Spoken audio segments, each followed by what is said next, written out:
the first time in a few days, we are not going to be talking about the American election this evening, which, I mean, I've enjoyed it. I've enjoyed discussing the implications of a Biden presidency and Trump falling down, being defeated.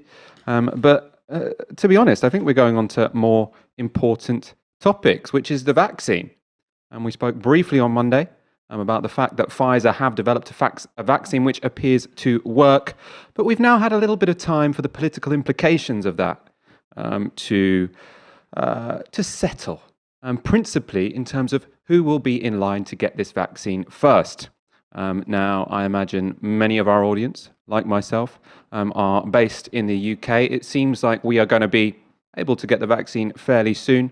But what about if you're in a country which is poorer, in a country which Britain has habitually exploited? It seems at this point in time there is very little guarantee that people in the global south will have access to this life-saving vaccine. That's going to be our main topic for tonight. I'll be joined in a moment by Bastani, also some great guests lined up.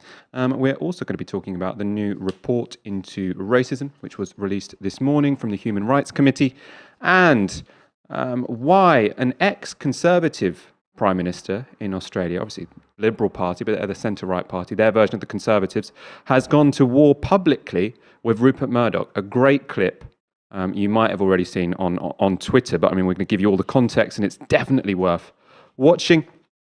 And we are finishing on an anniversary. We don't do these very often, but it's one that's quite close to most of our hearts at Novara Media, because it's 10 years and one day since the protests at Millbank, where Millbank was stormed, Conservative Party HQ, and the student movement was essentially born, which was a very formative moment for, I'm sure, many of our viewers, and most definitely for nearly all of us at Novara Media, actually.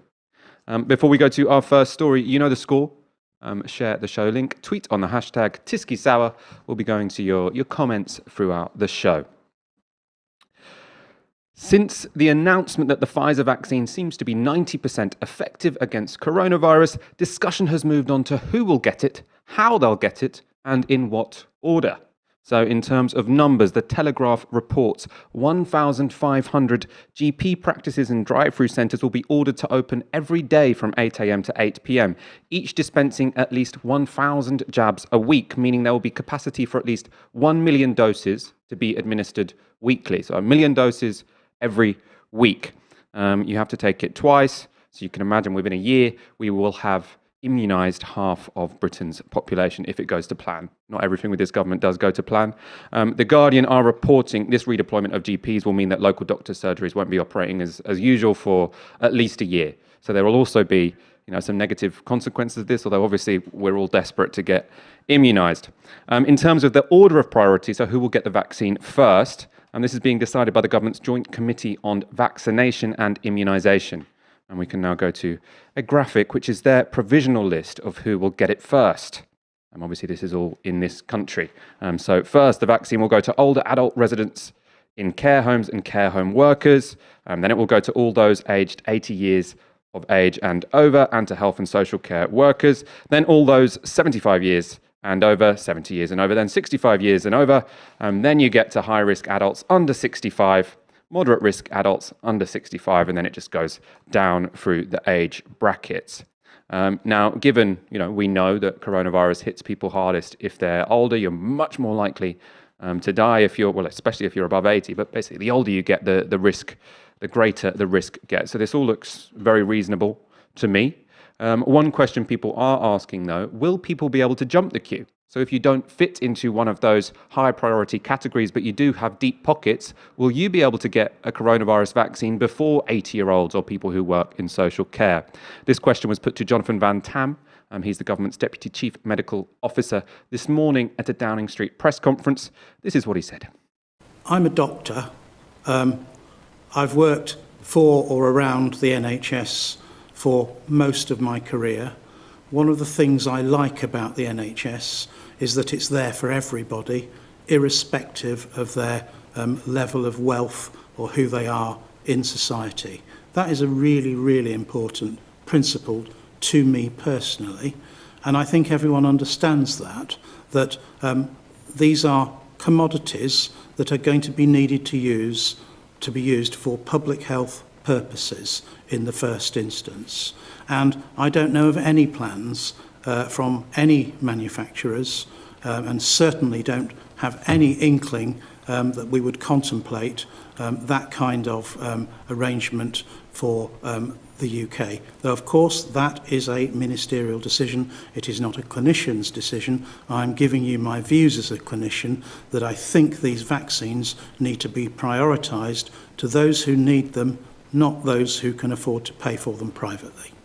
So a reassuring answer there from Jonathan Van Tam. As he said, this doesn't mean that the government have decided there won't be a private alternative, but you'd have thought with their chief medical or their deputy chief medical officer being quite so explicit that we shouldn't have queue jumpers because they've got deep pockets, that won't be allowed. You can see that being a huge PR nightmare for the government. Jonathan Van Tam also confirmed that government advisors won't be allowed to jump the queue, even if that would reassure those with doubts about the safety of the vaccine. So I'm a 56-year-old with one, I think Wei Shen would say, medium to high risk condition. If I could, rightly and morally, be at the very front of the queue, then I would do so, because I absolutely trust the judgment of the MHRA on safety and efficacy.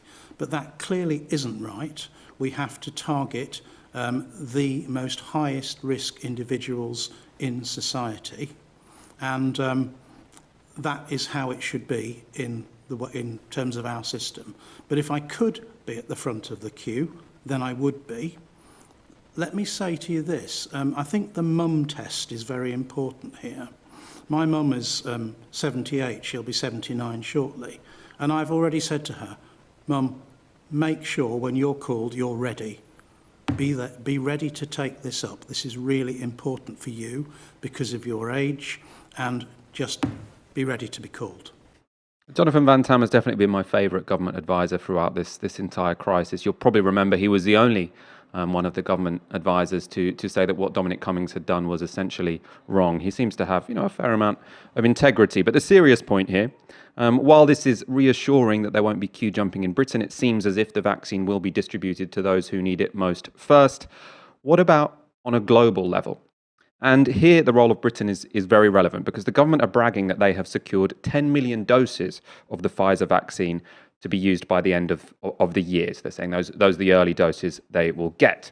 Now, Pfizer have said they can produce 50 million doses this side of January. So in theory, Britain would be eating up or getting injected with 1/5 of the world's total to be produced this year. Of the Pfizer drug next year, Britain has another 30 million doses on order, which is on top of 100 million reserved doses of the Oxford AstraZeneca vaccine. Now, this is obviously great for us. The government are crowing about it for obvious reasons. They're saying, we fucked up with PPE, but at least with the vaccine, we are going to be ahead of the queue. But should we celebrate our government being ahead in the queue? Because ultimately, what we're doing is jumping the queue, the kind of thing that Jonathan Van Tam there was saying would be unacceptable when it comes to a global pandemic. And the figures I've just said, that's completely, obviously, out of proportion with our population compared to the rest of the world. We have this privileged access to the vaccine because of our wealth. Now, earlier today, I spoke to Nick Dearden, Director of Global Justice Now. He campaigns for an equitable drug development regime. And I asked whether Britain's approach undermined the need for international cooperation. We desperately need international cooperation in terms of who gets this vaccine and when they get it, because this is very, very clearly an international issue, and it's really cliched, but we are kind of all in this together. And governments like the British government have claimed from the start that they're doing everything they can to ensure that international cooperation, to ensure there is fair distribution of these vaccines around the world. But when it actually comes down to it, what are they doing? They're buying up as many vaccines as they can outside of the very mechanisms they've already set up to kind of secure that international distribution. So there are mechanisms that have been set up that Britain is in at the UN, which is supposed to be responsible for who gets the vaccine and in what order, and also to have some say over what the cost of that is. The British government and other Western governments then act completely outside of that framework and buy up as many as they can.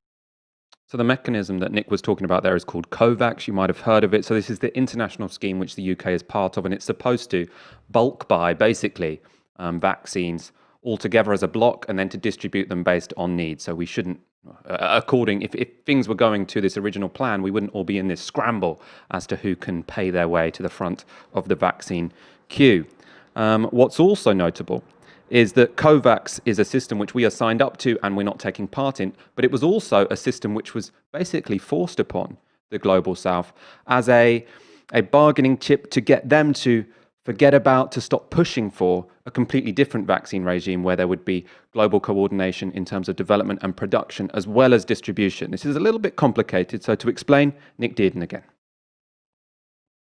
Loads of countries came together at the UN through the World Health Organization, and they said, look, we need a different way of dealing with this virus to the way that the pharmaceutical sector works internationally at the moment, because it's completely dysfunctional.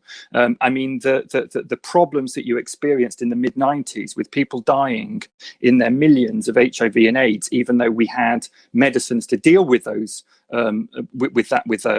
extending people's lives and alleviating their suffering, but people couldn't afford them because of the monopolies, the patents that were held.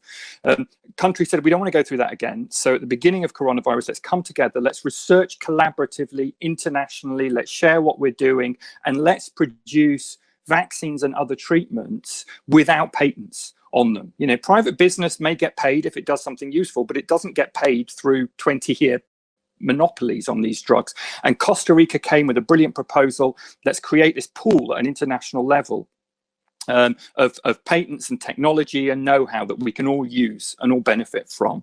And governments like our own and the United States that are more interested in the profits of the big pharmaceutical corporations said, no, we're not having anything to do with that. Intellectual property is really important. We've got to maintain it throughout this pandemic. But what they said is, but we should come together and make sure there's some kind of fair distribution. So there was this scheme set up, the COVAX scheme, which is supposed to be doing that. But the problem is it can't do it as long as the serious dysfunctions in the global pharmaceutical system remain, as long as you've still got intellectual property rights attached to the stuff that's being developed now. And bear in mind, many of the medicines being developed are being developed with massive amounts of public funding. Our tax money is going into producing and developing these medicines. And yet, at the end of the day, pharmaceutical corporations can walk off with a massive profit because we don't put any strings on that money at all. We allow them to profit from public spending. And even Pfizer, which hasn't accepted directly public support for its drugs, has benefited from these enormous advanced purchases of a drug that we didn't know if it was going to work or not. That's our tax money going to pay for this, and yet they are expected to make billions and billions and billions off this. So it's a really dysfunctional system, and it is impossible really for the international mechanisms that have been set up that Britain is part of to function properly, precisely because countries like Britain have insisted that the profit motive is still at the center of the development of any medicines and vaccines developed to deal with coronavirus. We have Aaron Bastani in the building. Aaron, how's it going? Good, yeah, the proverbial building. How are you doing, Michael? Yeah, I'm very well. As I say, letting the implications of this vaccine sink in. It's going to be a very interesting new phase in the development of this crisis, maybe the end of it. I want your thoughts there on what Nick was saying, because obviously, it's completely understandable why the government are sort of bragging about the fact that we have booked or reserved so many doses of vaccines for people in this country. Obviously, they think they were behind the curve when it came to PPE, etc. But it does seem a little bit, there's a bit of cognitive dissonance, isn't there, when you've got the Deputy Chief Medical Officer sort of saying, oh no, it would be totally wrong for people to jump the queue when it comes to this vaccine. And also, by the way, isn't it brilliant that we've reserved 140 million doses for this country of 80 million people? Well, yes and no. I mean, I think the normal critiques of sort of global North-South relations with regards to this don't necessarily apply as much, because older populations have more of a problem. For instance, the median age in Nigeria is 18 years old. The median age in much of Northern Europe is around 40. It's older still in Japan. And we know that, that the biggest risk factor with regards to COVID-19 is age. So I don't necessarily buy that in its entirety. Clearly, the scramble that we're seeing isn't particularly fair. But at the same time, Britain has had per head one of the highest fatality rates in the world as a result of COVID. And I think, this rationale, makes sense. It hasn't had the same kind of impact in the global south as it has in the global north. And the argument probably is that's why it's become this global crisis. You know, if you had the kinds of deaths you see in the US and the UK and Europe in sub-Saharan Africa, we probably all wouldn't be talking about COVID-19. We are, because it's disproportionately impacted wealthier countries. Yeah. I mean, I suppose not quite exceptions there, but as you'd said, sort of, we thought it was going to hit sub-Saharan Africa harder than it did. I think a lot of South Africa has been reasonably hit, but places like India really badly hit. And I mean, what's worse in a global South country where they do get hit by coronavirus is that the lockdowns are much more damaging than they are here, because obviously in this country we can afford a furlough scheme, we can afford really to freeze the economy for a while, whereas in India the consequences were absolutely catastrophic. So whilst I think, yeah, you're right, the aging populations that we have in the global north, as well as I suppose that the connectedness to sort of global travel have meant that the Western countries in the global north are hardest hit. I don't think we should underestimate, how much countries in the global south need this vaccine. Oh no, let me clarify. I'm not saying that in the slightest, but I do think it's a bit often when it comes to healthcare outcomes, we think of the global north as incredibly privileged. But I think if you've got somewhere like Britain, relatively older population, like you say, it's highly interconnected sort of hub for aviation, particularly its larger cities and so on. I think it's a bit more complex than that. Now, that could change over the next 6 months. Obviously, the Southern Hemisphere has kind of evaded this so far, you could say, because of weather and so on. But, I think it's a little bit more complicated than that. I don't think as people in Britain, we should be saying, you know what, we need to give it to global South countries first, when actually fatality rates per head are nowhere near our own. I think that's kind of odd, personally. So, like I say, a bit more complex. I wouldn't compare it to retrovirals, for instance, because the argument there was you have clearly a problem with HIV/AIDS in the global north, in Europe, and North America, but it was fundamentally a whole different level. It was a paradigm shift in sub-Saharan Africa, particularly in South Africa, Botswana. That's not the case here. The key centers of this epidemic, this pandemic, have been in the global north. So, I think it's a bit pedestrian. The left's kind of safe place on these debates is to say, the global north is letting the global south down. Almost always that's the case when it comes to healthcare. Absolutely. But the worst countries affected by this on a per head basis tend to be wealthier ones. We need to think about that. Well, that's the kind of, I suppose, we shouldn't get into a debate so early in the show, but I mean, that would be precisely the kind of things that a COVAX body, so a body which is in charge of distribution, should take into account. So obviously you wouldn't say, we'll give the vaccine to whoever's poorest first. You'd say, we'll give the vaccine to whoever is hit hardest first. And then maybe, per head, maybe you would send more vaccines to Britain than you would to Kenya. But that would still be being done by a sort of rational, medically rationalized process, as opposed to, if you are hard hit and have money, you can buy it. If you're hard hit and don't, you'll struggle. That's not what I'm suggesting. I'm just saying that generally speaking, when we talk about allocation of resources for healthcare crises, 99.9% of the time, that's the story, right? The global north enjoy an abundance that the global south in no way can even sort of conceive of. I'm just saying this is a bit different. I'm not suggesting that what the government wants to do is fair. It isn't. I just think it's a bit different to, I think, for instance, the equivalence to HIV/AIDS, I don't think is necessarily the right one. I mean, that was an outrage. That was a moral abomination. I still think, you can still think something is wrong. I think it would be wrong to not have a high level of global coordination here. But I don't think the numbers are anywhere near as clear in that regard, personally.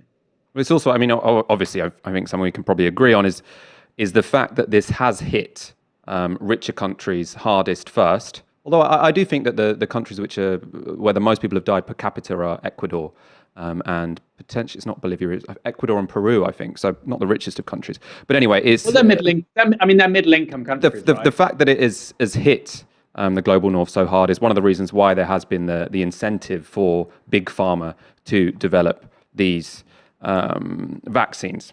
And this was the reason, actually, I was sort of interested in a different argument which is made against sort of big pharma being in charge of treatments or vaccines, etc., which is not only to say that the distribution of them won't be equitable, which is basically what we've discussed so far, but also people tend to say, big pharma, because it's all based on profit seeking and rent seeking, it doesn't tend to be that innovative. The critique usually goes that the cheapest way for a profit seeking pharma company to make money is to not really invest in new treatments, but to invest in making minor changes to existing treatments. And then you end up with a fairly stagnant industry that would have been more dynamic were for example, the university is in charge. But sort of in that light, because I think initially this situation has presented a bit of a prima facie challenge to that story, because we have developed in such a short space of time so many different vaccines, it seems, that are going to work, it seems, against coronavirus. I want to break up a slide which was presented again today by Jonathan Van Tam in that presentation this morning. And it shows you all of the different types of, these are vaccines that we have, jumped the queue for. We've got agreements to purchase these. But you can see here the vaccine type and the vaccine developer, and you can see all of these big companies on the right, sort of boogeymen of big pharma, and then on the left you've got all of the different types of vaccines they've made. So the one that this Pfizer is, it's called mRNA. You sort of insert into the body genetic information ultimately, which teaches your body how to resist COVID-19. Probably shouldn't use this in any science exam, but that's sort of how I'm explaining it. They've described it as sending a coded message to the immune system to make COVID antibodies. The Oxford AstraZeneca one, again, big pharma company. Theirs is adenoviral vector, so COVID spike proteins inserted inside a harmless, weakened common cold virus. I'll go straight to the bottom because this is the sort of vaccine that I was taught about in school. You've got an inactivated whole virus, so the whole virus is killed. This stimulates antibody production. That's made by Valneva. The point I want to make here is obviously I can't explain to you how all of these vaccines work, but what you're clearly seeing is companies being very innovative.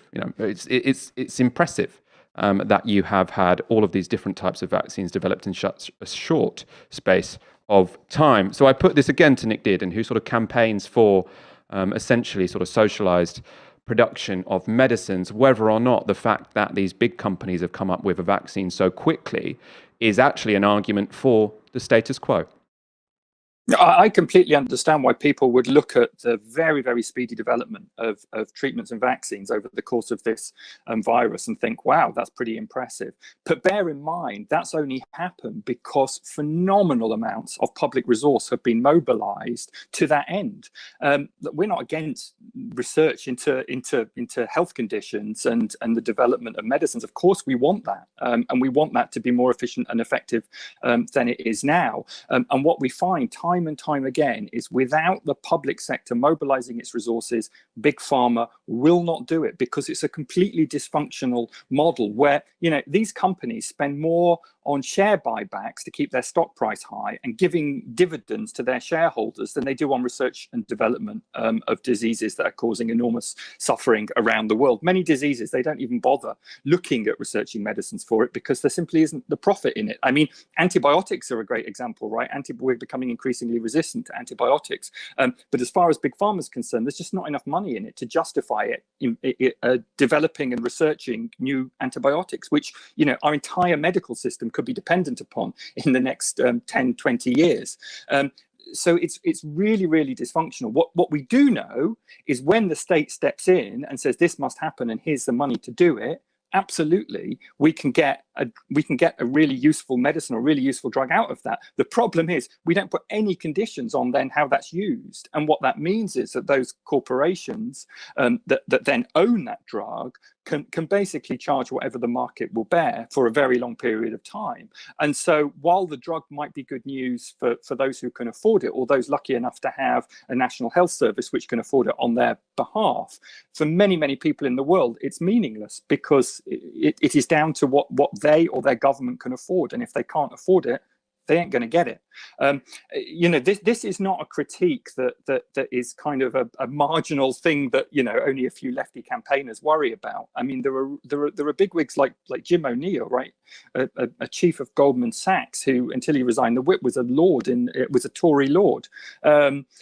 He's been saying for years now, this industry is dysfunctional. This industry will end up in public opinion and public esteem exactly where the banks were in 2008 before long.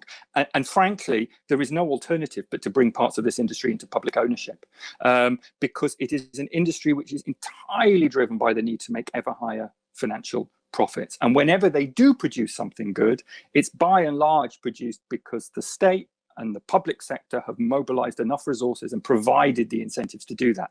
If we can do that by ploughing those resources into big corporations, we can do it by setting up public sector research and development and ensuring that any research we do, we collaborate on, because that's evidently going to be more effective. You know, if rather than keeping this stuff secret, because it's all a big competition, we actually learn it from what each other's doing and produce something better, that's going to be more effective.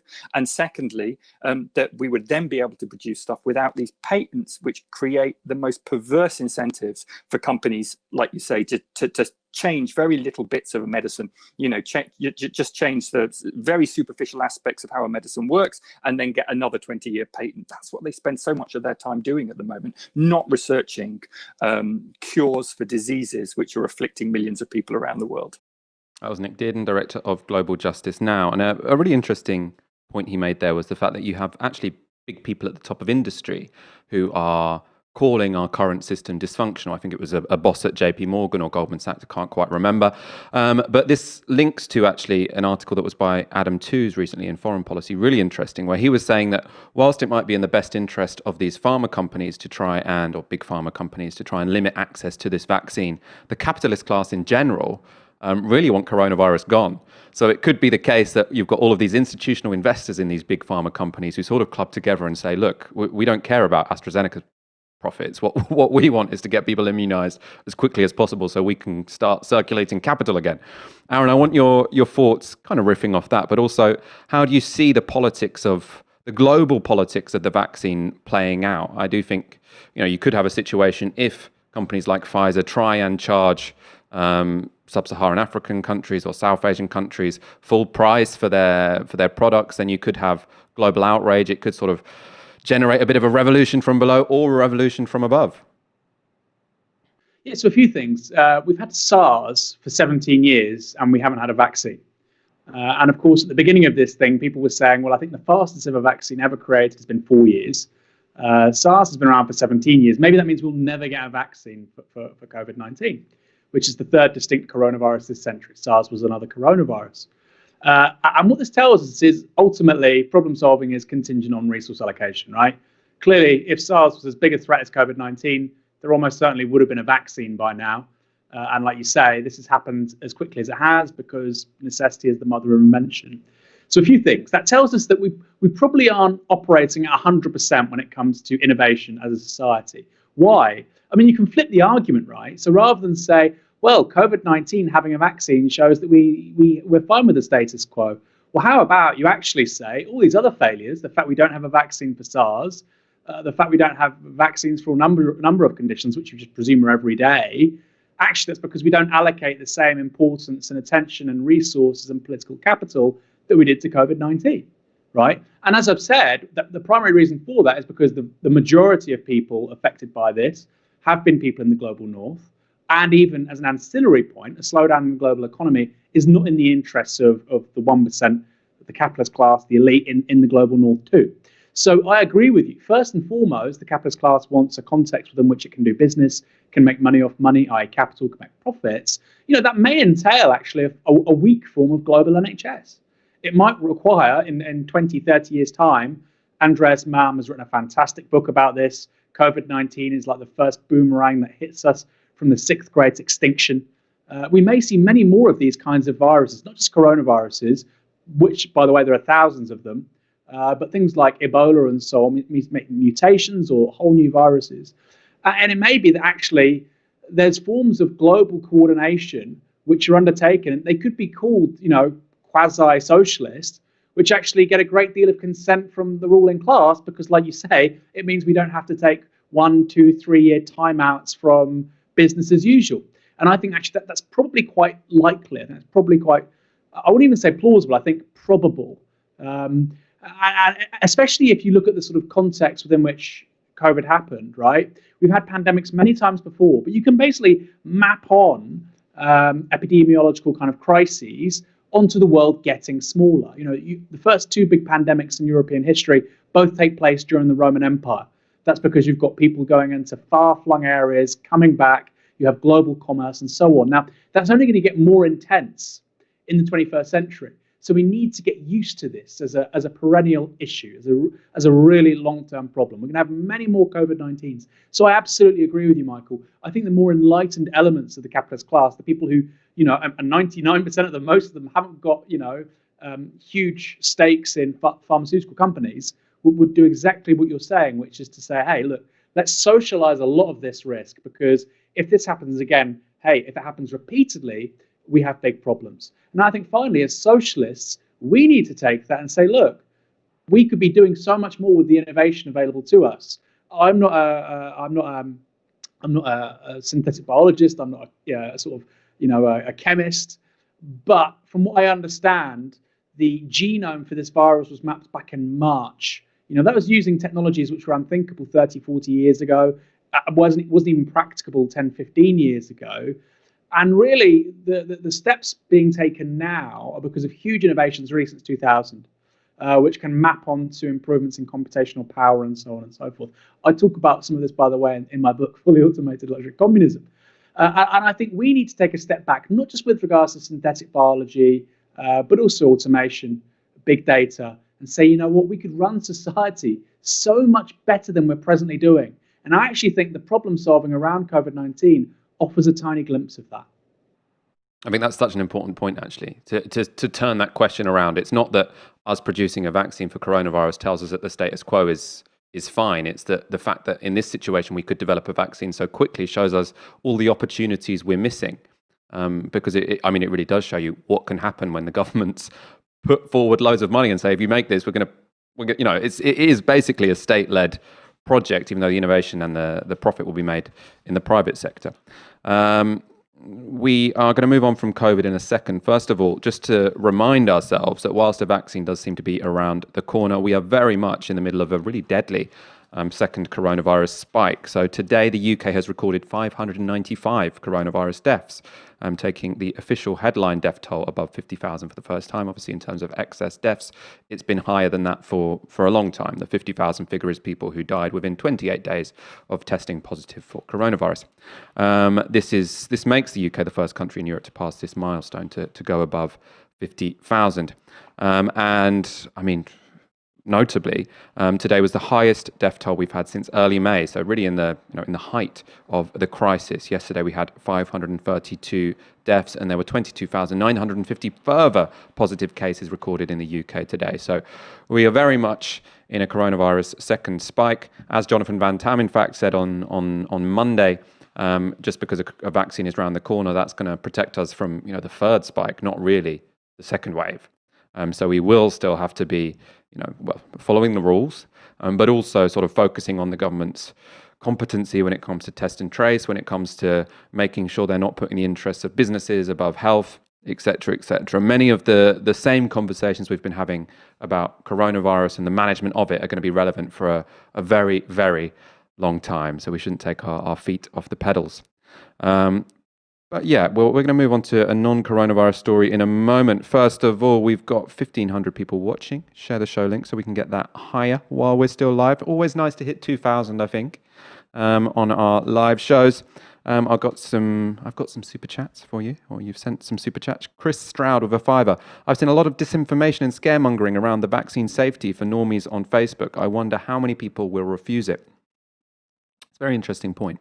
I imagine, to be honest, if it's 90% effective, you can probably get herd immunity with sort of 20% of anti-vaxxers who don't want to take it. I mean, actually, an interesting point there is the Pfizer drug has been shown to prevent disease. We don't yet know if it prevents infection. So it could be the case that whilst none of the people, or very few of the people who were injected with the real vaccine came down with symptoms of coronavirus, some of them were carriers. We've still got that to find out, in which case anti-vaxxers would be a real problem. Tanuja BM with 20 quid, just moved to London and trying to understand all the politics and love NM analysis. Thanks for making me feel less alone in this crazy world. Thank you so much for your kind words. It's a pleasure to make you feel less alone. Our left community is constantly growing. Richard Mischuk with a tenner, really important coverage of an important issue not seen in the mainstream. Keep her lit, Northern Irish saying. I'd have embarrassed myself if I did it in the accent, actually. So I'm glad I didn't. Nancy Ann Harvard with 20 quid. Please could you shout out my partner Lee? It's his birthday today and he absolutely loves you guys. Happy birthday, Lee. Have a great day. And thank you, Nancy. And Nancy says, by the way, he is working hard fighting for energy justice. Very important. Let's prevent the next apocalyptic scenario. We're all for that. And then OJ Bombastic with a tenner. Love the show, guys. Shout out to Nicole. Absolutely smashing her PhD at Liverpool Uni. Good luck with your PhD, Nicole. Next story. Today, the Joint Committee on Human Rights, made up of cross-party MPs, released a report into the rights of black people in Britain. The report, which follows in a long line of recent reports into racial inequality, was developed by the committee as a response to the Black Lives Matter protests earlier in the year. Now, don't confuse this report with the Commission on Race and Ethnic Disparities. That's what the government launched, what Downing Street launched straight after those BLM protests, which was incredibly controversial because basically they appointed lots of people to that panel who don't think that structural racism and institutional racism exists. So we expect the outcome of that to be much more controversial and for them to potentially say, oh, you think there's racism, that's your problem, that's because you're perceiving the world wrong. This conclusion from this cross-party group of MPs is much more, is quite powerful. We're going to give you some of the findings. So part of the report focused on the perceptions of black people in terms of the protection of rights in Britain. So the Commission asked pollsters to present black Britons with the following statement. As a black person, I believe that my human rights are equally protected compared to white people in the UK.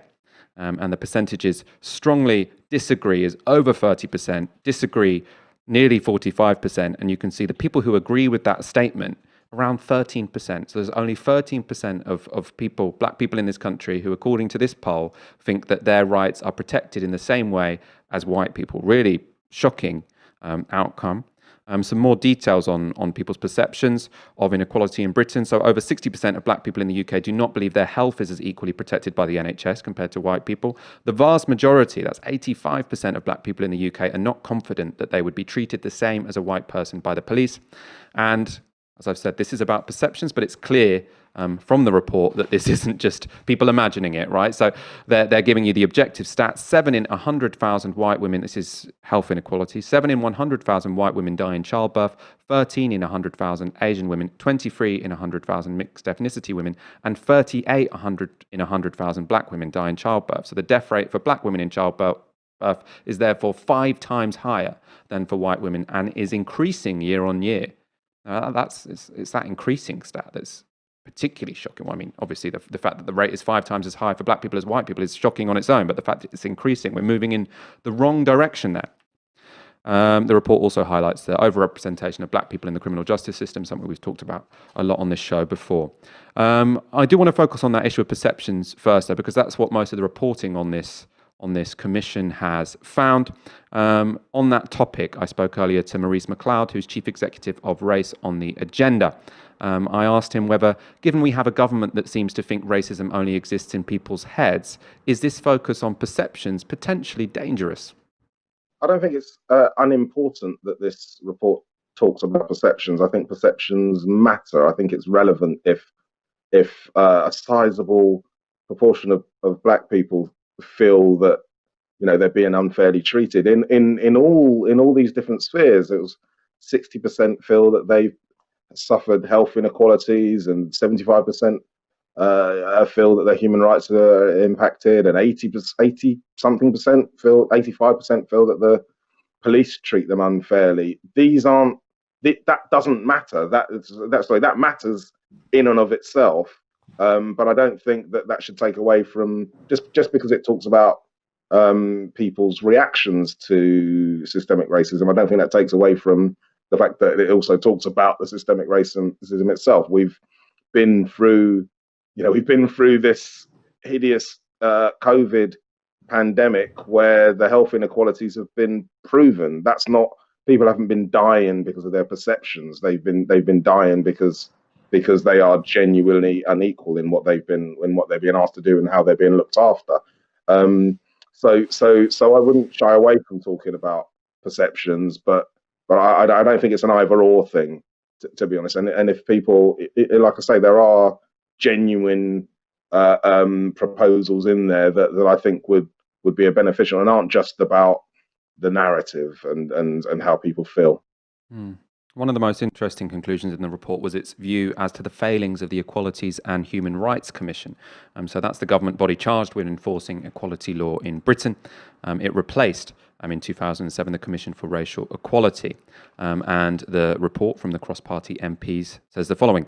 We find that the Equality and Human Rights Commission, EHRC, has been unable to adequately provide leadership and gain trust in tackling racial inequality in the protection and promotion of human rights. They note that there are currently no black commissioners on the body. That's something we've spoken about on this show before with Bassett Mahmood, who's a journalist with Newsweek. It also suggests that the EHRC replacing the Commission for Racial Equality was a mistake. I asked Maurice McLeod for his opinions on the EHRC and this particular conclusion from the report. It's not had the funding that you would need if you're really going to invest in human rights and if you really take it seriously. And so as an organisation, I think it's sort of struggled to sort of do the things it needs to do.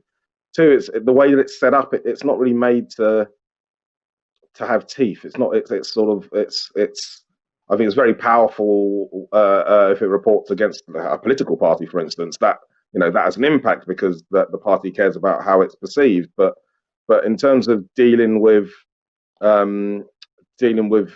systemic issues elsewhere, I'm not sure that it's that well built for it, and so and I know that the sort of Commission for Racial Equality was one of the things that was rolled into this, and it was for that all rights would get looked at all the same, it would all be wonderful. But as we've seen, when you generalize in that way, you lose the specificity. So it's like dealing with if you sort out BAME inclusion, but you don't think about black inclusion, you can guarantee you're going to leave black people behind, and that's kind of I guess an analogy for slightly what might be happening with the EHRC. That's Maurice McLeod, Chief Executive of Race on the Agenda. Aaron Bastani, I saw you tweeting about this report today. What did you make of it? Well, I think obviously there's a takeaway for Labour Party members who are thinking about the recent EHRC kind of report that came out 2 weeks ago now. I think the US elections just scrambled everybody's short-term memory, and that was a huge political moment for the Labour Party. And then you have not long after, a parliamentary body which includes Labour MPs, which is saying that it's not to scratch. And so there's that point. But I think ultimately that's the secondary point. I think the conclusions of the report ultimately are hugely concerning. The disparities, for instance, women that die in childbirth by race and so on is just remarkable. I would love to see that, or I would like to see that indexed against developing countries. So, for instance, people talk about in the United States, women are more likely to die in childbirth than women in Bosnia, a low GDP country. Obviously, wealthy women, white women in the United States are far better, placed in childbirth than somebody in Bosnia, but it's much, much, much worse for a poor woman of color. Similarly, the life expectancy for an African American male is 72 in the US, which remarkably is the same as it is in Palestine. And when you think this is one of the most affluent countries in the world, median male age there, I think, is about 78, 79. Clearly, again, health inequality by race is a major, major issue. So I think that's the main takeaway for me, because what I find really outrageous, really, over the last 6 months, year, 2 years, because we've had this broader conversation where much of the sort of the liberal intelligence, the media, the punditocracy wants to take lumps out of the Labour Party, wants to attack Jeremy Corbyn, people are kind of saying, oh, well, this is resolved. Very materially significant structural forms of racism. We all know about stop and search. We all know about asymmetries in the criminal justice system, the prison system. But the huge ratios here of being more likely to die in childbirth, really. People who feel there's the interpretation on their part that they'll be treated differently in the NHS. These are huge, huge problems. And I think as serious and as saddening as the report was the coverage of it today. I mean, look, you have to give the benefit of the doubt to journalists because, of course, this report was given out at 1 a.m. this morning. But I've not seen anything about it in The Guardian. Maybe that's changed. You could say, well, Aaron, come on, they're proper journalists. They need time. That's true, of course. Maybe it'll be in The Guardian tomorrow. But there's nothing in The Guardian. I've seen very few Labour MPs tweet about it, for instance. And I think given the seriousness of its conclusions, that's really concerning. That's really worrying. And it begs a really important question. How seriously do these people take racism? Because racism isn't just being called names or being, or being subject to discrimination in the labour market, which exist and they're terrible and we need to eradicate them. But it also, weighs into your likelihood of home ownership, how much you earn. On to our next story. First of all, Joseph Bates with a £5, thank you very much. Tarana Amadi Parker with a £5, thank you very much. Half Price with £9. Amazing work as always. You guys are the best. Get on Twitch soon. Well, we've actually been thinking about getting on Twitch soon and get Hassan Piker as a guest. Match made in heaven. I reckon I'd love to get Hassan Piker on. He's kind of the man at the moment here. I've seen he's just gone to the top of the rankings of anyone on Twitch, which I think is normally taken by people who mainly talk about gaming. So it's very cool to see someone who is of the left, who talks about politics, getting to the very top of a popular social media platform. All power to him. Apparently, we will be launching on Twitch soon, so look out for that. Next story. Before we do that, though, if you want to make Novara Media possible, if you want to help us grow, please do go to novaramedia.com/support and donate the equivalent of 1 hour's wage a month. It's what makes this organisation work. It's what keeps us running. And it's the thing that enables us to grow, to keep expanding our output, start doing original reporting, which we're doing now. If you look at the articles section of our website, really big plans ahead, but it does really rely on your subscriptions. If you are already a subscriber, thank you so much. If not, please do go to novaramedia.com/support. A video has gone viral this week of an ex-Australian PM, Prime Minister, absolutely destroying a senior journalist at a Rupert... I'm going to start that again. A video has gone viral this week of an ex-Australian Prime Minister absolutely destroying a senior journalist at a Rupert Murdoch-owned newspaper. So some context first. Malcolm Turnbull, he's the person who's doing the attack, who's launching the challenge. He was a Prime Minister for Australia's centre-right Liberal Party. So it's really quite remarkable that he is taking on a Murdoch journalist in such a way. Let's take a look. We have many publications that are dedicated to promoting the cause of climate change and radical action on climate change. So that's okay, is it? It's okay to be a propagandist for one side, but if one is a critic or sceptic about some of these issues, that's not okay. And so what you've just disclosed is the fundamental problem that the company you work for and its friends in politics like Trump and others have turned this issue of physics into an issue of values or identity. Now, saying that you believe or disbelieve in global warming is like saying you believe or disbelieve in gravity. You've turned something that should be a question of engineering and economics into undiluted ideology and idiocy, and we are paying the price in delayed action to address global warming. And your employer, Paul, has got a huge share of the blame for this. It is a shocking legacy. Now, listen, I don't think it's correct to say that the votes cast at recent elections, where the party that had the more radical and proactive stance in terms of taking action on climate change, that they were beaten, and those parties have been beaten, and this is essentially because of News Corporation, OK? I think you exaggerate the impact that we have. That's what Rupert always used to say to me. He'd say, oh, we don't have a very big audience, we're not that influential. Talk to Lachlan. Look, I've had all of that flannel for years.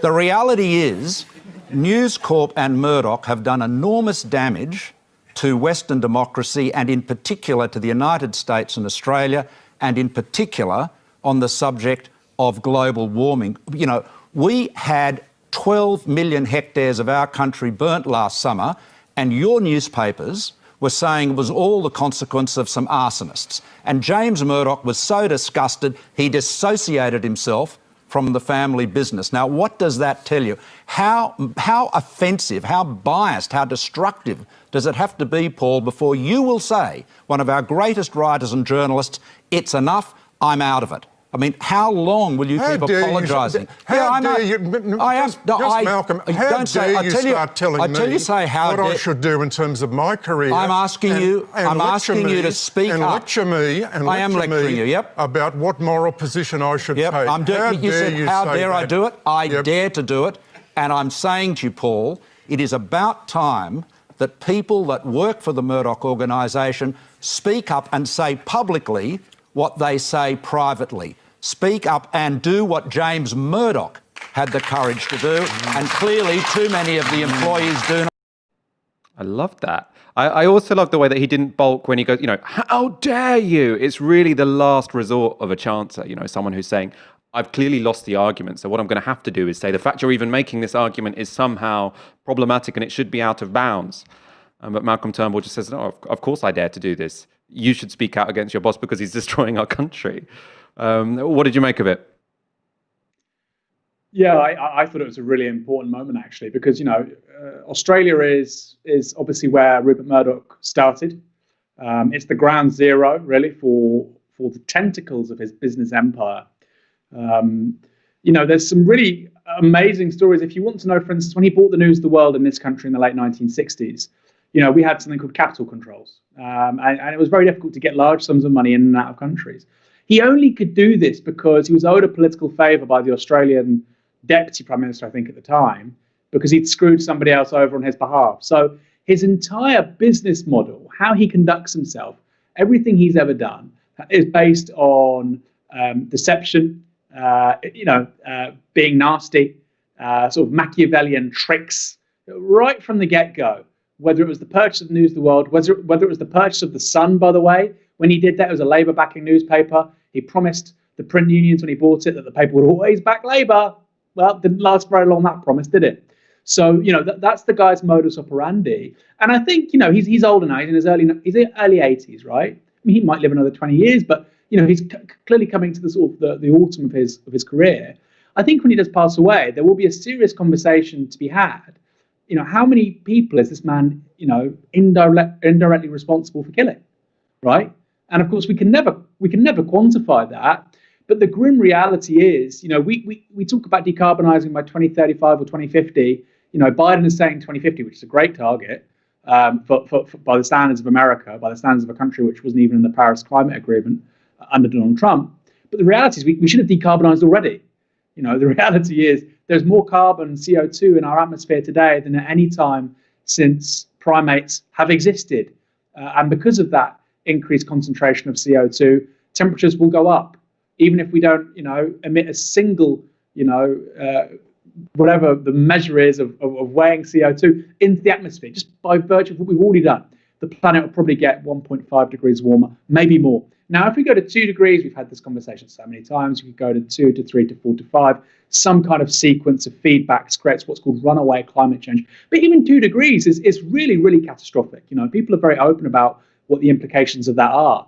Tens, if not hundreds of millions of climate refugees, glaciers which melt, which provide clean drinking water for billions of people, rising sea levels, and so on and so forth. And so I think, like I say, a serious analysis of Rupert Murdoch, the cost benefit of his life in his obituary will be, well, I think, his primary legacy was he destroyed, he undermined, he degraded democracy in a number of countries, but also he set back the conversation so singularly. I can't think of a single person who did as much damage as he did when it came to climate change. And that's going to impact our species, probably for centuries, probably forever, because he's been in this game for 40 plus years. And it's not a particularly pleasant record. And that's why, as the gentleman said, Malcolm Turnbull said in that video, that's why his son walked away. Earlier this year, I think in January, you had historic wildfires in Australia. You had 3 billion animals were either displaced or killed. 3 billion. And so even for a centre-right politician or a right-wing politician like Malcolm Turnbull, who's a right-wing politician, he looks at that and he thinks, look, I want to be popular. I don't want to be remembered as an absolute arsehole. He can see the direction of travel. He can see climate change as a very serious threat, particularly to Australia, right? It's going to face water scarcity, desertification, loss of biodiversity. All of its major cities are on coasts, rising sea levels. And he thinks, Christ, I don't want to be remembered like this. But you can be absolutely sure that's how Rupert Murdoch will be remembered.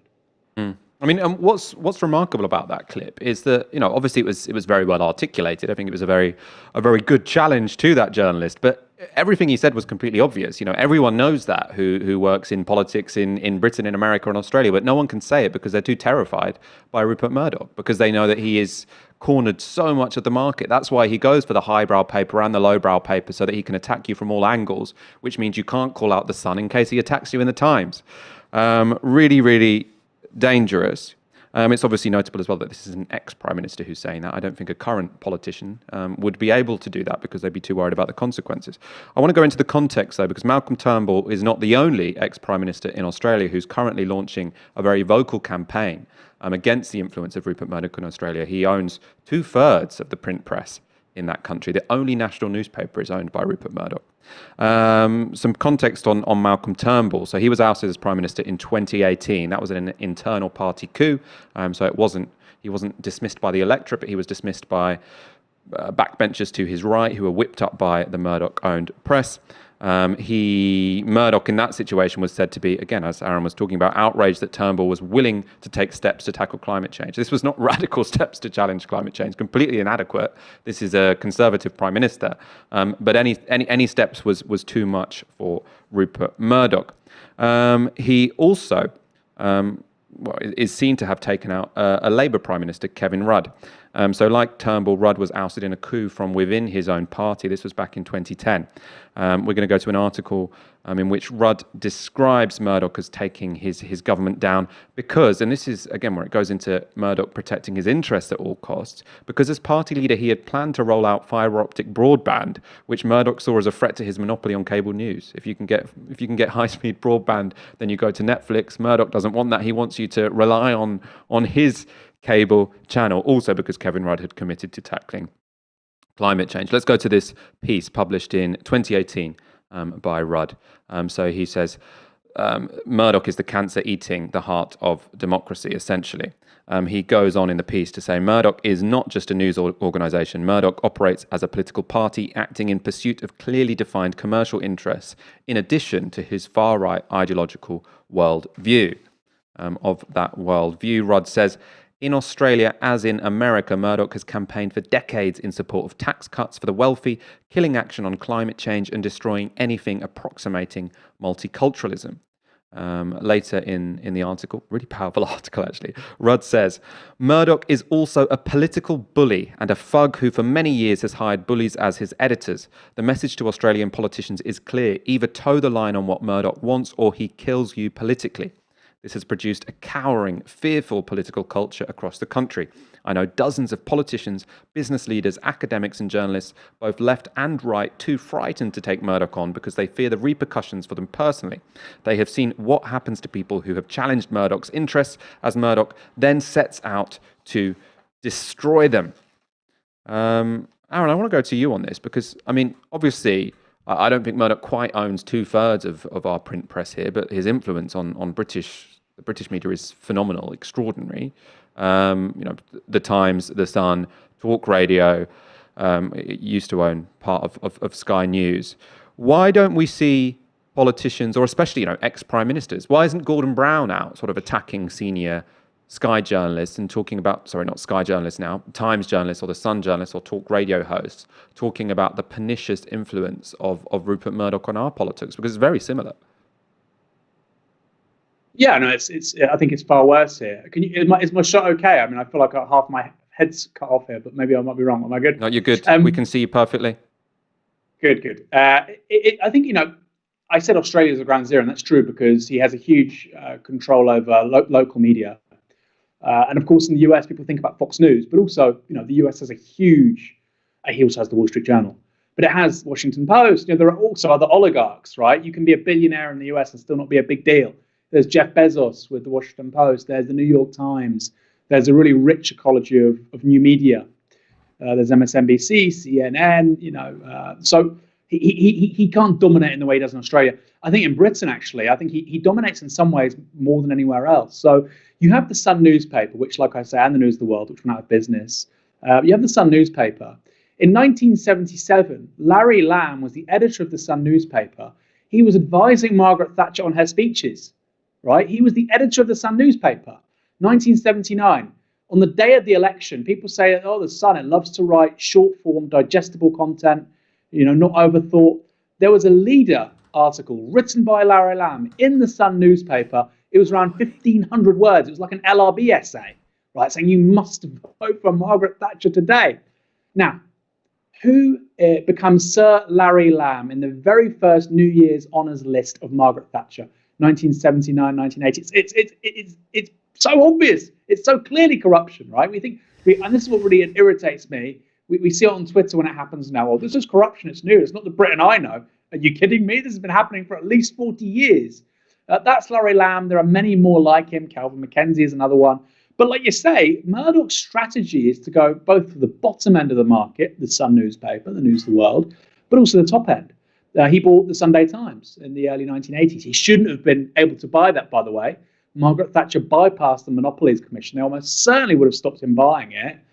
What happens very quickly, you see the end of Harold Evans' regime. I think Harold Evans probably, very few would dispute him being the finest newspaper editor in post-war Britain. He was the guy that broke, for instance, the thalidomide story.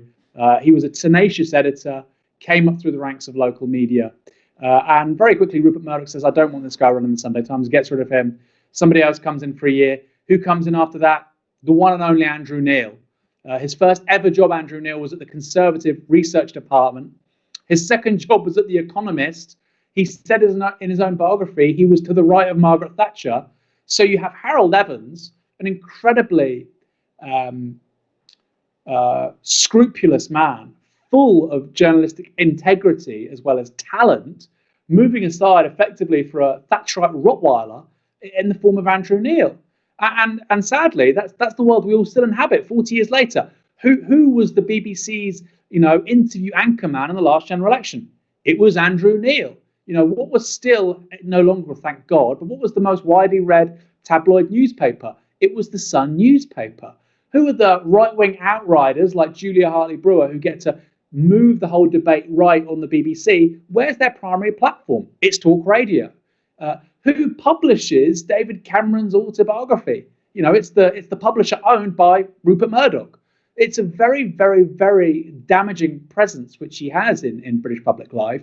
And I think people really need to understand there's a very almost Gramscian, worked out, strategy he has. The Sunday Times, the Times, the Sun, talk radio, publishing house.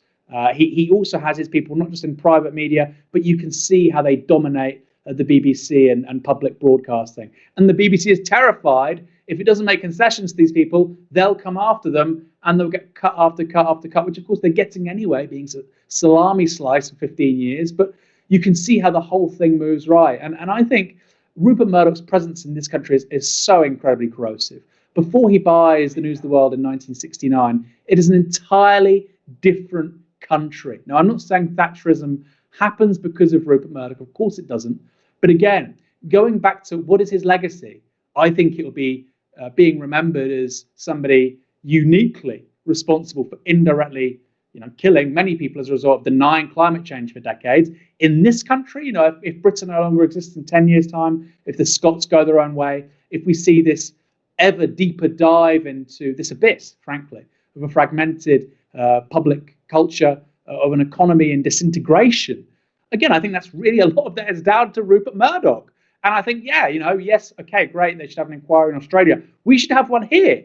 We should have an inquiry into the presence, the corrosive, decaying, decadent, unwelcome, pernicious presence of Rupert Murdoch in Britain. He's only made it a poorer, angrier, weaker country. Well, I mean, it's worth saying we did start to have an inquiry, and we had Leveson, and we were supposed to have Leveson 2, which was going to look into the ownership of media, instead of just the practices. But lo and behold, you end up having that policy or that promise to have a second part of that inquiry completely dropped by a Conservative government because they want to maintain the support of Murdoch going into a general election.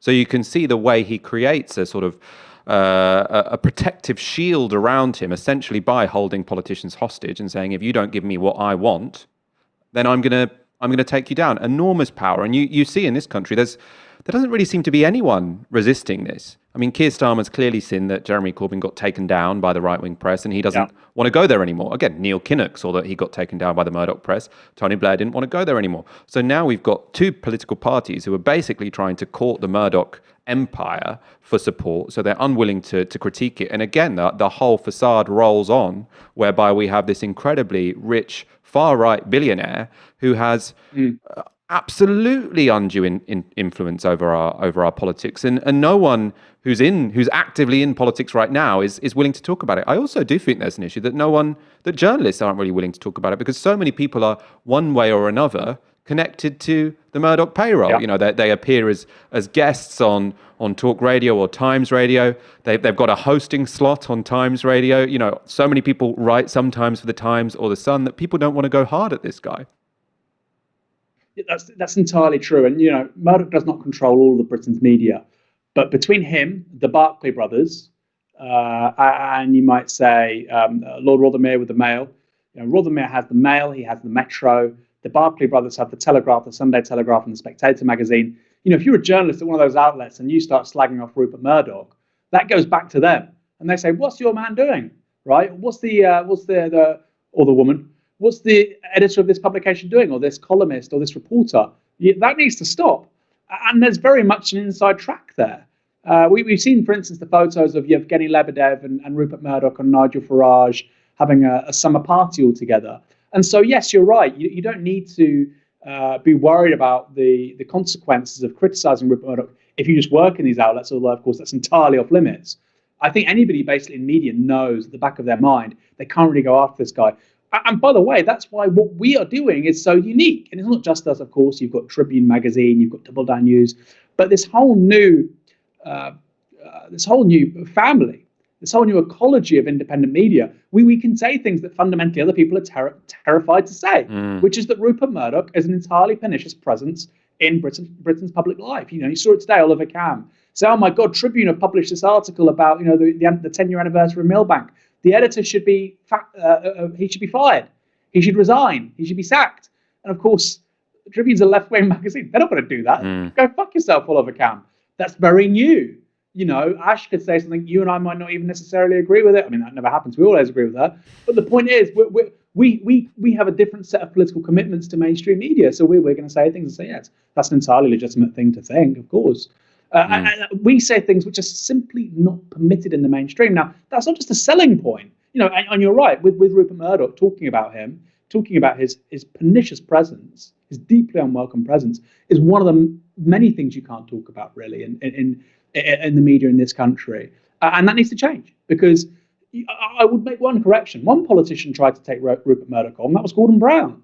And he got absolutely crucified.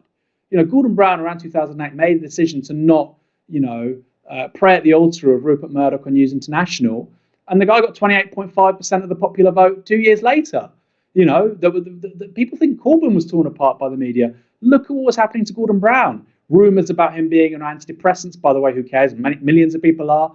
The fact that he could barely see, the fact that he, which is effectively saying he's got a disability, he's not fit to govern. Things about his family, his son, how he had an unhappy marriage, all because he wasn't willing to genuflect to News International in a way that Tony Blair was. Now, what I don't like about where Labour is right now is that people around Keir Starmer, people on the right of the party, well, you just got to do that. Well, where's it getting us? You know, it's taking us to a world of 2 degrees warming, income inequality, war.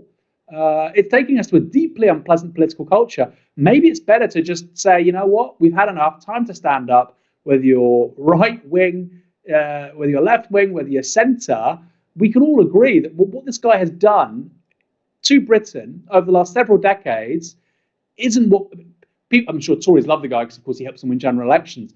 But they wouldn't say, yeah, we love the guy because he's really coarsening public debate, or he's making people poorly informed, or because, he's a climate denying idiot. Or we love the fact there's a man who's actually technically an American citizen, who's a billionaire, doesn't pay any tax here as a UK national, who's determining the terms of debate in this country. They're not going to say that. I think we need a campaign to get Rupert Murdoch out of British public life. Totally agree. 500,000 people have signed a petition set up by Kevin Rudd in Australia, which I think has broken records in that country. Obviously, they've got a third of the population of us, so that's but the equivalent of over 1 million people signing it here. We're going to go on to our next story. You also did a good segue to it there, Aaron, because you talked about the response by Oliver Cam to an article about the 10-year anniversary of Millbank in Tribune. That's going to come up in a moment. Stupid tweet. And thank God Tribune isn't reliant on sort of the respectability politics of journalists. I'm sure if this was if it was Oliver Cam tweeting at The Guardian, they'd be frit. Some comments first. P. Walsh with 199 on Murdoch. Hence, Private Eye call him the dirty digger. And Finn O'Hare, 10, a great show, but I wonder, are the Tyskys ever coming back? I was a bit confused by the name, even with the Tyskys, and now with no Tyskys. I don't know what's going on. Here's £10 for tins. Lots of love. It's a very good question. Tysky sour, we used to drink Tyskys. It's a bit like a fake cocktail. We have often thought, should we give it a more literal name? But once you've got a name, it's hard to change. It's got brand recognition now, so it's something that's often on our mind. The reason we don't drink Tyskys anymore is because I realise that actually, if I'm a little bit drunk, I'm a terrible host. You can actually hold together a discussion much better when you're sober. I suppose that might seem obvious to some of you. I hadn't realised it for a couple of years, actually. Before we go on to our next story, do hit subscribe. Aaron was talking about the importance of having a strong, successful, independent media. That needs your financial support, but also we want to boost our subscription numbers on YouTube. Final story.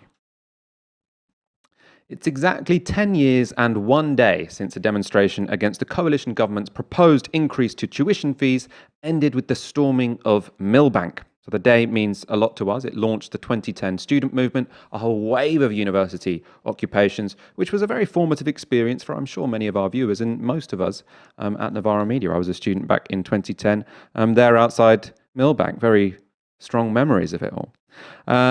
We are going to talk about the legacy of it, me and Aaron, but first of all, I want to show a clip to sort of take you back to that moment in 2010. This is a video from the scene taken by a fairly shocked journalist from the Daily Telegraph.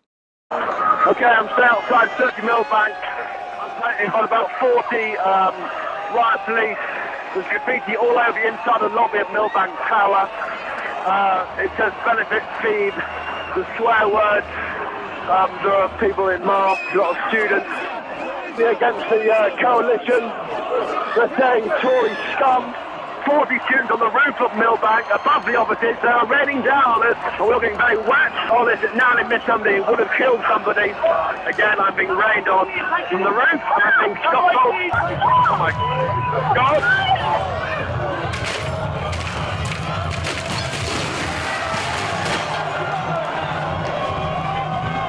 I'm in a fight now. Look at me, boy. Listen.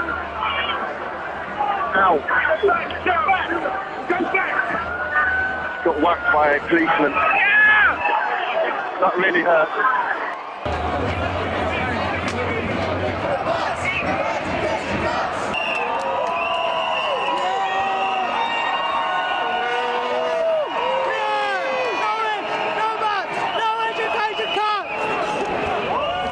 In Beijing wants a reminder of the effect these cuts are having on a generation of young people.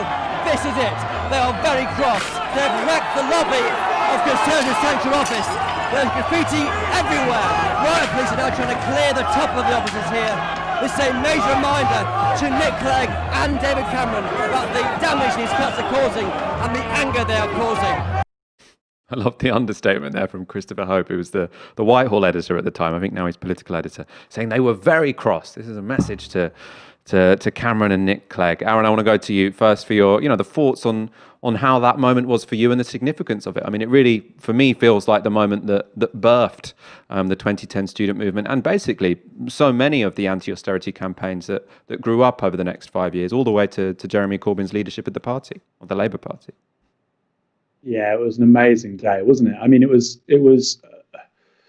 a defining day, particularly for the Liberal Democrats. They've never really recovered since Millbank. They had a sort of jump in the polls around the time of the European election last year, but this was 10 years ago, right?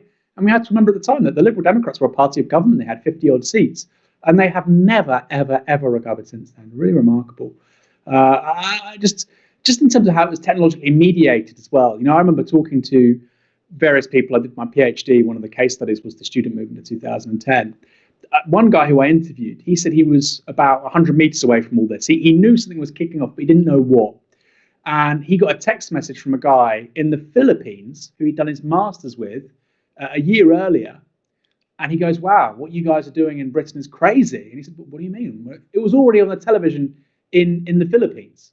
You know, I didn't really understand the significance of it until that night going to a pub and seeing people who I would not put down as, you know, pro-left wing. They would be, oh, stinking students.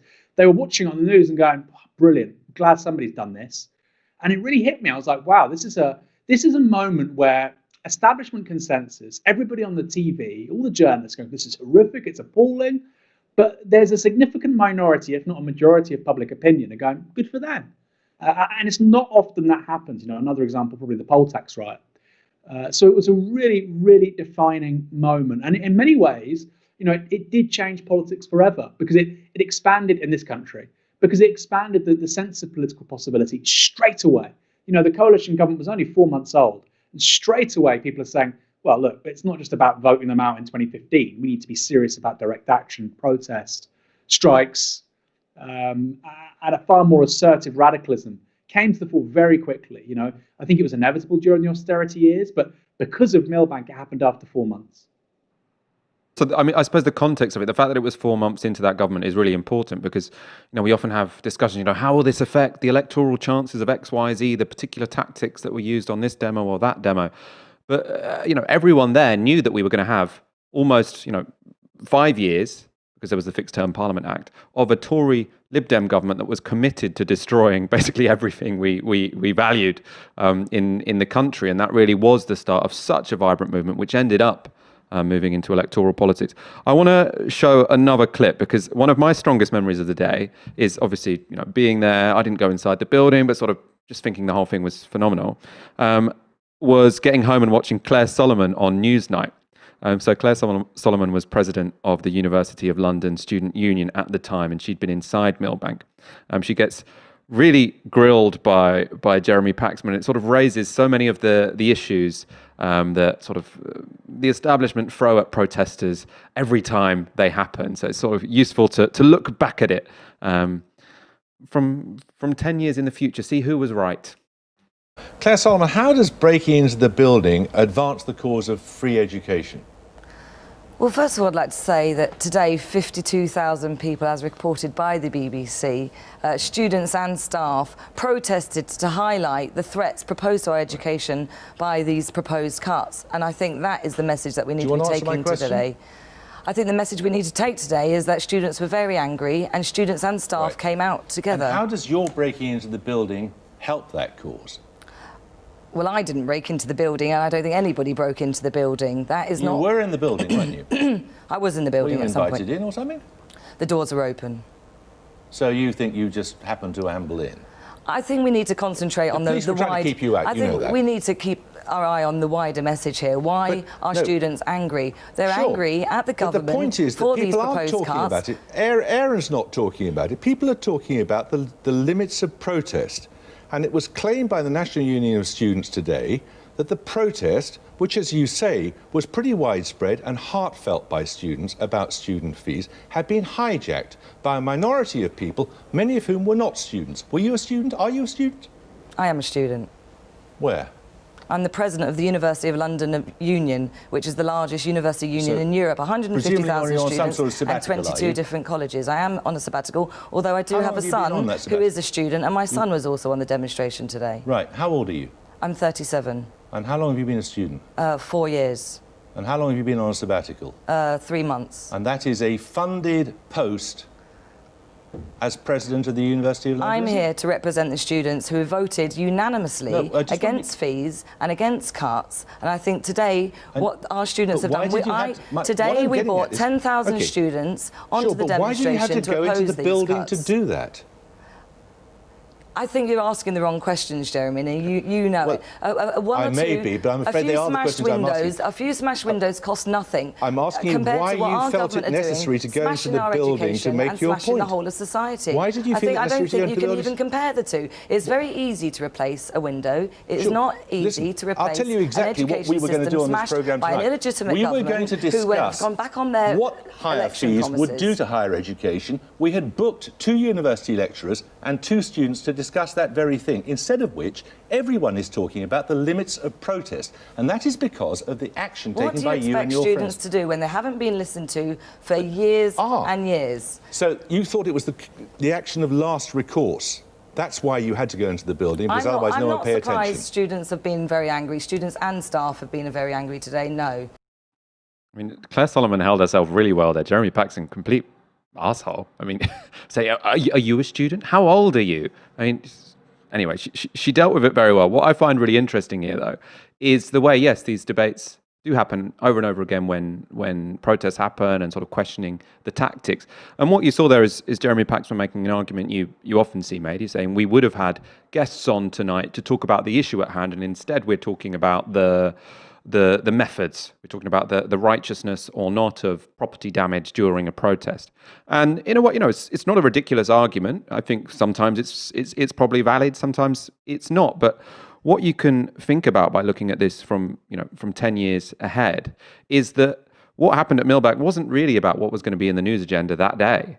It was about the movement it spawned. And I think the fact that you had sort of dramatic direct action on that day, not just a march from A to B, is the reason why so many students, obviously, were really taken, what tactics can we use to stop the government doing this? And it was a direct consequence, I think, of sort of people for the first time seeing this sort of like really dramatic direct action taking place in front of their eyes, that people thought, yes, let's properly build a movement of direct action, which built the kind of networks that have really, shaped politics for the following decade. So sometimes you do need to get out of that immediate moment of what's the best thing you can do to get a good story on Newsnight tonight, and think about what is the action that is going to build a movement. Aaron, I want your thoughts on that, and especially that interview. How old are you? She was a mature student, Jeremy. She wasn't given life on a silver plate like you posh bellend, right? Yeah, she'd won a democratic election to be the president of all the student unions in London. That was her job. By the way, they've gotten rid of that union now. It doesn't exist anymore because it was becoming too political. It really does tell you that's a big lesson, actually. We want young people to be politically engaged. Until they make decisions we don't really agree with, and we're going to get rid of the role. We'll get rid of the union altogether. No, I thought it was disgusting. But you're absolutely right. There's two sort of points to this conversation. The first is, you have to have that conversation about the justifications, the limits of criminal damage or whatever. But he was saying things as a journalist which weren't true. All the damage wasn't caused by the students. I mean, you've just seen the B-roll, right? Those were all students. And the reason why young people did what they did and had mass buy-in from people in that demonstration, mass buy-in, was because they looked at the Iraq War, they looked at the passivity of the 2003 demonstrations, which did nothing like that, and they were completely ineffective. And that was the big political takeaway, certainly from my generation, your generation as well, of the limits of A to B marches. So I think people spotted a chance. They went, you know what, sod it. Let's do this. Let's shake things up a bit. Good on them. Because you know why? There was another protest 2 weeks later. This time it didn't have the NUS involved, but it still had tens of thousands of people. There were a further 3 protests. The last one was on the day of the bill being voted through Parliament, which I believe was December 9th, December 10th. So you have 4 demonstrations leading up to that. That had around 35,000 people. It was incredibly violent. It was almost all of the violence was coming from the police, because young people were trying to basically get into Parliament Square, which was sort of blocked off. And what do you think the NUS were doing? While tens of thousands of people were physically trying to stop a parliamentary vote, the NUS had a 200 people vigil with glow sticks, because candles would have been a health and safety risk. So, if you want to understand the complete ineffectiveness of some sort of social movement organizations, NGOification of protest, that's it. And by the way, for people watching this, there's somebody in Parliament called the Sergeant at Arms, Sargent.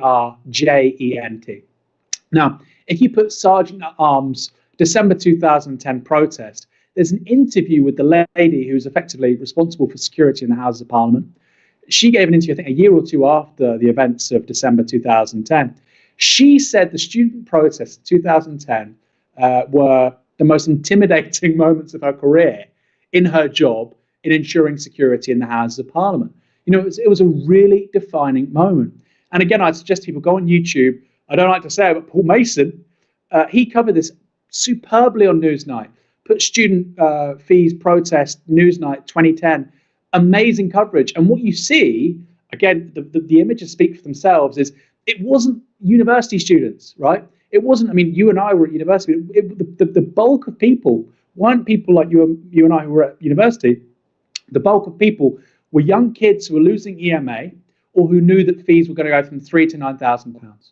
And I saw 15-year-old young girls wearing Ugg boots next to 17-year-old kids from working class areas of London, who would never dream of going on a protest, but who were just livid at losing EMA. It brought together this incredible cross-section of society, as well as, of course, lecturers, university support staff, and so on. Real solidarities were built incredibly quickly. It anabolized, accelerated the creation of an anti-austerity movement very, very quickly. We don't get the March 26th demonstration, 500,000 people the following year, without Millbank. So the idea that this kind of protest is ineffective is completely nonsensical. You don't get Jeremy Corbyn becoming leader of the Labour Party. You don't get the Green surge, the Greens getting all those votes, if you don't have the student movement, which was itself catalysed by the events around Millbank. So a real lesson there. You're absolutely right. Jeremy Paxman, in retrospect, could not have been more wrong. Protests don't work by 50,000 people are well behaved on a march, and the media will therefore give them a fair hearing, and then they'll persuade people. Sometimes you need to do that, right? But even then, people talk about the civil rights movement. Oh, well, look at what Martin Luther King did and the freedom rides in Montgomery, Alabama. The freedom rides, African Americans were being beaten within an inch of their lives, right? Is that what you're suggesting? People? Okay, so rather than you go and smash up a window, you should have your activists beaten up by the police and white nationalists. And that's actually how you create effective change. That's how you persuade people. That's how you change minds. It's clearly nonsensical. And like I said, all this goes back to the anti-war movement and the failures of 2003. Yeah, okay, fees still went up. But since then, everybody in higher education knows that they can't really there hasn't really been a big shift in terms of the payment structure for higher education, because they know it could create something similar again. And I think when you compare the student movement of 2010 to the anti-war movement of 2003, very successful, both in terms of what it did in the immediate term, creating movements and so on and so forth, but also just shifting the whole political dynamic. Very successful political movement. And most importantly, it has toxified a whole political party, probably for a generation. Some people say to me, oh yeah, let's vote Lib Dem, tactical voting. I will never vote Liberal Democrat in my life, ever, because of that. They ran into the 2010 general election saying, we're going to scrap tuition fees. All their MPs signed a pledge with the National Union of Students. You can go see pictures of Nick Clegg in May 2010, all these commitments. It was in their manifesto. They don't just not scrap tuition fees, because of course they're the junior partner, that would have been very hard. They triple them, right? There's never been a more, outrageous, ostentatious display of dismissing, the democratic process. And so a huge moment with huge consequences. People who are, lots of people are out in force trying to deny that it changed anything and sort of look back at it in horror. This is especially, this has become apparent with reference to nearly all social movements now. Since Jeremy Corbyn, as leader of the Labour Party, went into a general election and we lost, there's this idea that anything that's not just sort of Blairism redux is politically ineffective. We've seen those takes out in force today. So there was an article in Tribune this morning by Matt Myers, worth reading. He talks about the Millbank protest 10 years ago. Similar take to mine and Aaron's, someone who was also present on those demonstrations. And in response to this article, obviously supportive of what had happened, you've got Danny Finkelstein, who is a Murdoch journalist, a journalist at the Times, also a Tory lord, saying it's extraordinary that Tribune would publish this nauseating celebration of violence. In response, you've got Oliver Cam, again, another Murdoch journalist at the Times, writes, yes, Tribune is specifically referring to the demonstrators who stormed the building. This is not the politics of E.G. Michael Foot. The editor should be sacked for this. So you've got here two two Murdoch journalists, two journalists who worked for the Times, who were looking back at a demonstration which basically started a movement, 10 years of anti-austerity protests, the kind of networks that sort of really did transform politics in this country. You wouldn't have had Jeremy Corbyn if there wasn't those student demonstrations. That's where so many people in the anti-austerity movement sort of met each other, became politicised, learnt to organise. Obviously, there's a reason they want to put that back in the box. But this idea from these two that, this was beyond the pale, the fact that people could smash windows at the Tory party HQ and climb on top of the building, this is beyond that, this is disgusting. The fact that anyone would celebrate it is horrific. You can tell how sort of nauseatingly hypocritical people are who get to keep their comfy job in the Murdoch empire because they never challenge the powers that be, who will say that a demonstration where some windows got smashed is unacceptable by what they will justify. And we're going to go to an article by Oliver Cam. This one was for The Guardian. He now works at The Times. We were right to invade Iraq. So when this guy looks back at students smashing a window, smashing some property owned by very wealthy people against a completely unjust rise in tuition fees, which were already some of the highest in the world. He's looking at that saying, this is unconscionable violence. Someone should lose their job. The editor of Tribune should lose their job for this. He's still defending, millions of people died in Iraq. No one died at Millbank. Millbank launched a movement for social justice. The Iraq war created ISIS. Right, so the idea that these respectable journalists who work for Rupert Murdoch, again, also someone who drove most of the most destructive policies we've seen in this country over the last 30, 40 years, they're looking back at demonstrations, that was disgusting, still with the same sort of viciousness in their voice as Jeremy Paxman from 10 years ago. They're looking back at their perspective. Is the fact that people could smash a window appalling? And they're still backing the most destructive wars that we have seen in our lifetimes. Aaron, I want your take on sort of, and it isn't just with respect to the student movement. I've seen it so often in terms of also people talking about the Black Lives Matter movement, liberals who are now saying social movements don't achieve anything. The only thing you can possibly do to change politics is to try and win over swing voters by basically saying things which make the Rupert Murdoch press talk about you positively. Anything other than that is completely self-indulgent nonsense. There was sort of a moment, I think, especially in 2017, where some of these people had to pretend to be curious about people under the age of 35 or about people who are to the left of Gordon Brown. And since the defeat of Labour in 2019, they suddenly decided, oh no, curiosity over, I don't have to pretend anymore. Anyone who does not confine to my particular idea of politics, completely irrelevant, can be not only dismissed, but condemned. Yeah, Danny Finkelstein reviewed my book for The Times, actually, Fully Automated Luxury Communism. And you can imagine it wasn't a very kind review. Great review from Andy Beckett in The Guardian, John McTurnan in the FT. And I'm always open to criticism. I think criticism is really useful. But what really stood out for me, and people can find this online, obviously, which is how poor it was. It was like he hadn't read it. It was poorly written. It was just a bad piece of prose. And I think, like you say, what changed after 2017 is these people actually had to try. They had to at least try and create sort of rational arguments against radical social democracy, which is what Corbyn was. Really, actually, quite frankly, by the standards of Scandinavia, it's normal historic social democracy. But it deeply underwhelming. His response there. And look, let's do a deal. I will say that Millbank was bad if Oliver Cam will accept that PFI, privatisation, the Iraq war, the poll tax, Margaret Thatcher, neoliberalism are all bad. Let's do that deal. I'll do that deal, right? There are children today still being born in Fallujah because the Allies, the coalition forces, were using depleted uranium on civilian targets 15 years ago in a war that man backed. So it's okay to use depleted uranium on civilian targets. Today, children are being born with deformities. 15 years later, that's okay. But somebody smashing a window, or even somebody 10 years later, retrospectively saying, smashing a window isn't so bad, that's horrific. I mean, come on. It's outlandishly stupid. How ridiculous does this whole charade have to be? This sort of performative outrage. And you're absolutely right. It's very important to say, with regards to politics or social movements, physically hurting a human being, never acceptable, right? Smashing a window, property damage. Clearly, there's a binary here, right? And I'm not just saying that with regards to Millbank. You know, you can talk about that with the suffragettes. The suffragettes were force-fed in prisons, right? That was morally more abhorrent than a suffragette smashing a window. I just think that's just how you have to look at these things. People and property. Damaging or hurting people is clearly worse than damaging property. Clearly. So if we're going to have some sort of calculus here by which we talk about, you know, the legitimacy of criminal damage and so on, then we have to say, well, it's always, even if you agree or disagree, it's never as bad as hurting people. And we have a political system which is premised on hurting people.